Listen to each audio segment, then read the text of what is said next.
खाली पेट ख़यालनि में गुम सोचे थो, ॾाढो ॾेह ॾुकार ॾिठो आहे। गाज छॾी गजगोड़ विसारे, मेटूड़ी गुखी जोहीअ जी, सारो ॾींहुं थी पाणी सारे।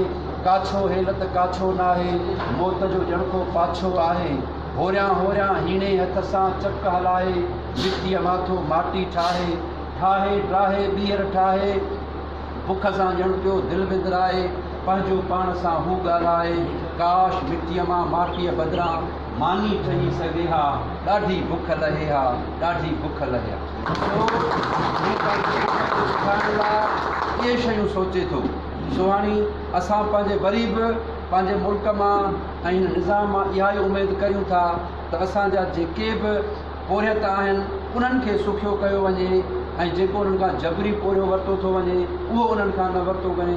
जमील ॾाढी भली ॻाल्हि कई त हाणे त अहिड़ी हालति अचे थी आहे जो असांजा नंढड़ा ॿार जिन जे हथनि में कलम हुअणु खपे, स्लेट हुअणु खपे, किताब हुअणु खपे, पर उहे वीचारा अक्सर होटलुनि ते हथ टंगे पिनंदे नज़र अचनि था, ऐं उहे मुख़्तलिफ़ घरनि में पोरिया कंदे नज़र अचनि था।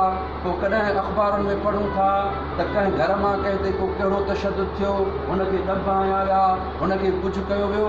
त इहे शयूं हिकिड़ियूं तमामु गणतीअ जो ॿियूं हालत आहिनि।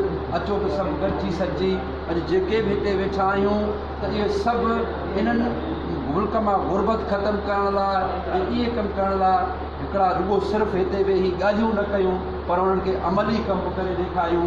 जीअं असांजे शहरी एक्शन कमेटी दोस्तनि कयो त दोस्तनि जी तमामु घणी महिरबानी।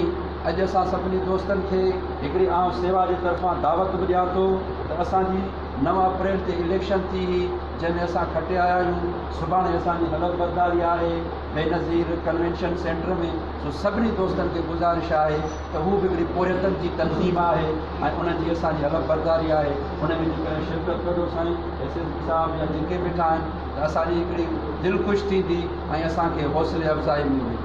तो आख़िर में कंहिं उर्दू शायर जो ही शेर पढ़ंदुसि त उसके नज़दीक गमे तरके वफ़ा कुछ भी नहीं, मुतमैन ऐसे है वो जैसे हुआ कुछ भी नहीं।